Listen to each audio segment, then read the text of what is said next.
question I get asked is, how should a duct system be cleaned?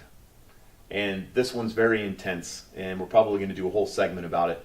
But with this one, it depends on the nature of what you need cleaned.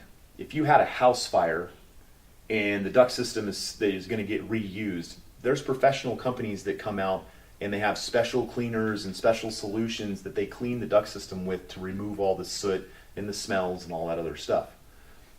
You go from one extreme to the other, which you get the guys that offer I think it's $38 was the last one that I saw, a $38 duct cleaning. And these guys show up out at the house with a little 2-gallon shop vac, and they pull up a register and stick the thing in there and, vacuum up the Cheerios that are out there at the boot. That's not really a duct cleaning either, right? They're just vacuuming up the trash that fell through the register. A real duct cleaning in a normal case could be something just as simple as sealing the ductwork up so that you don't pull in those contaminants anymore. It'll make your house more energy efficient, give you better heating and cooling, but it'll also keep them cleaner. Get a good filter, maybe something like an air scrubber or UV light, and add it to it, and the duct system's going to say clean enough.